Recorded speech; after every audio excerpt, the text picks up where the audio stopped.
L'autre moi-même, Christophe Gervaux, deuxième partie, 3. Elle vint le lendemain, après qu'il eut douté tout le long de la nuit.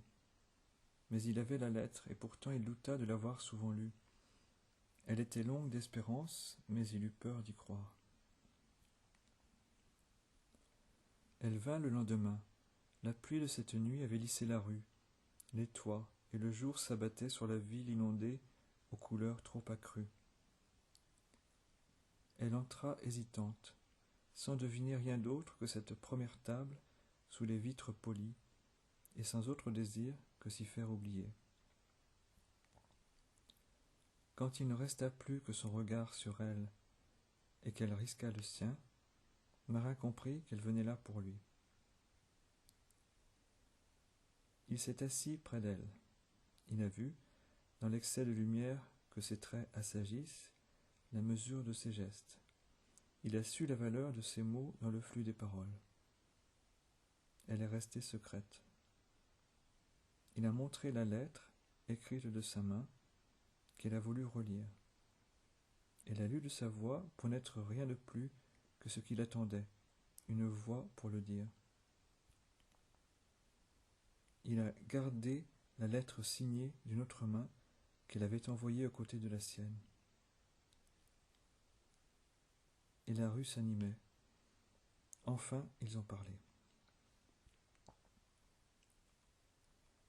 Ils vivaient face à l'océan, dans une ville verte et bleue au passé peu lointain. Elle dressait quelques tours au-dessus de la mer, conquérait en hauteur ce qui lui manquait d'âme. Jamais elle ne cessait de vouloir se construire, et le train s'arrêtait là. Je n'allais pas plus loin. Yves habitait ces tours, au sommet de la ville. Au sommet du présent ? Oui, de ce présent d'alors, dans cette ville d'alors. Elle se tournait vers le grand fleuve qui la bordait de son estuaire. Il la rendait plus sage, la reliant sur son cours aux villes antérieures, en faisait la dernière, une ville passage. On y avait inscrit la marque de l'instant en la situant ainsi à la fin de ce fleuve et devant l'océan. On y vivait le temps d'un passage obligé vers un nouveau départ. C'est un mot de douleur, un mot que je connais aussi, mais je suis revenu.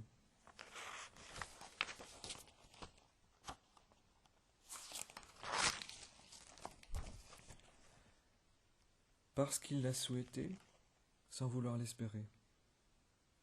Parce que je l'ai voulu. Parce qu'on ne peut toujours s'imposer d'oublier, et je ne le veux plus.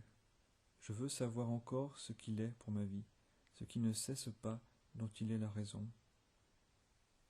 Que gardez-vous de lui ? Peut-être peu de choses. Il fallut le silence à nouveau pour qu'il la voie si proche, assez pour lui confier ces mots qu'elle connaissait peut-être, qu'elle attendait sans doute. Un frisson qui répond à un geste vers moi, peut-être le premier qu'il fait pour caresser, peut-être sa chaleur. Sa voix, je m'en souviens, le soir, peut-être le premier où nous avons parlé, où nous découvrions des paroles nouvelles. Et peut-être, plus tard, la prudence qu'il met à murmurer qu'il m'aime, sa méfiance à l'entendre, et la mienne. Peut-être mon erreur. Son visage au matin, souvent redessiné au fusain de mes doigts, au pinceau de mes lèvres, et peut-être effacé. Mais c'est beaucoup peut-être, car c'est plus de douceur à l'heure où la nuit vient, le surcroît de lumière d'un souvenir diffus. De vous, il garde tant. Dans chacun de mes gestes et dans chaque pensée, je devine sa trace. Et moi, il faut me croire, comme il faut me comprendre. La chaleur de la rue leur parvenait alors, mais à peine sensible, d'une vitre entr'ouverte. Comme l'accent nouveau qu'il avait décelé dans ce premier désir.